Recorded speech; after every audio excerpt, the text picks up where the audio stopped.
Alright, so in this video I'm going to discuss velar sounds. And I'm discussing velar sounds because this video about velar sounds is needed for my students who need to understand nasal sounds.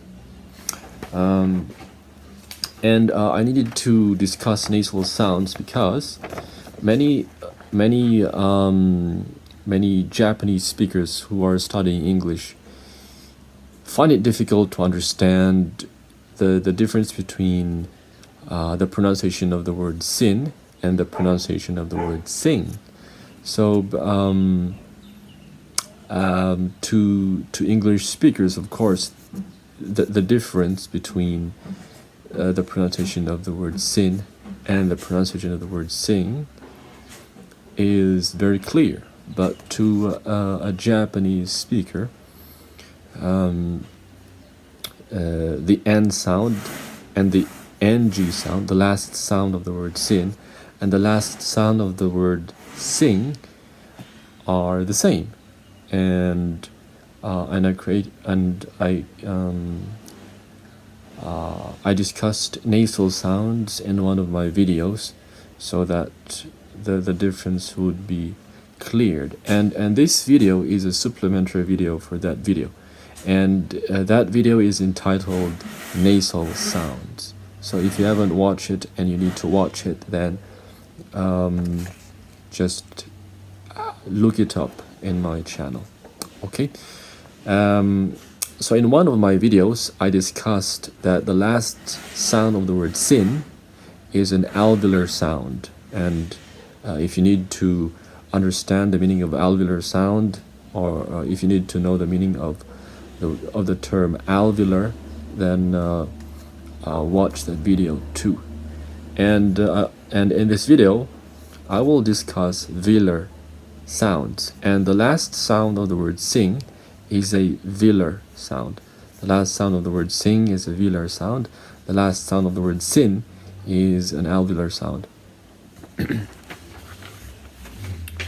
Right, so first let me show you some examples of words which contain velar sounds. Okay, the first sound we're going to discuss is the k sound, and the words cat, back, and sick contain the velar sound k, k.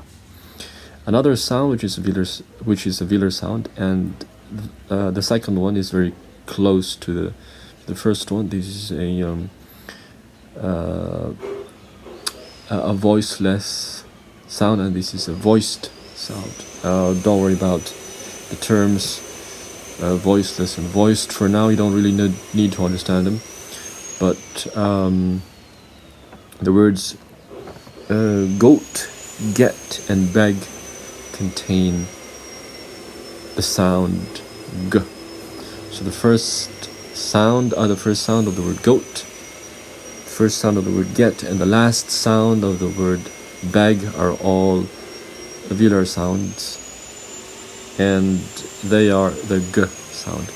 The last one is the ng sound, and the words sing and long contain the sound, the velar sound ng, or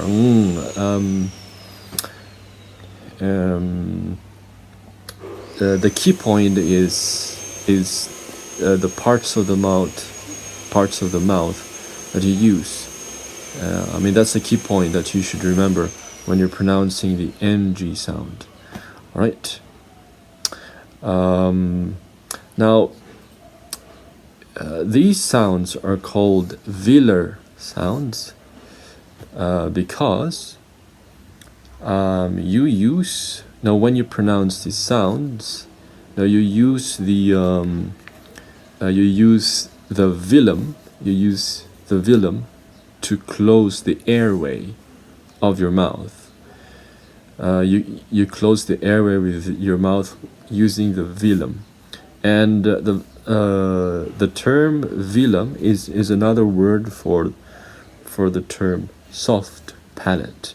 Now the soft palate is is the part that you can find at the back of the roof of your mouth. So your mouth has a roof. You can touch your tongue. You can touch the roof of your mouth using your tongue.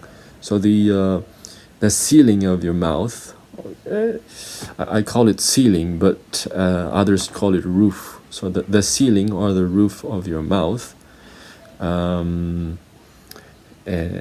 is a part where you can find the soft palate. Now, go towards the back of the roof or the ceiling of your mouth is the soft palate, and it's flexible. It's soft, and that's why you can use it to close the airway. You can move it. You can move it to with your tongue, with the back of your tongue and your soft palate. You can close the airway. And when you're pronouncing these velar sounds, you're manipulating your velum or your soft palate to pronounce these velar sounds, and that's why they're called velar sounds, because you're using your velum and a soft palate to pronounce them, or you're manipulating them to pronounce these velar sounds. Okay.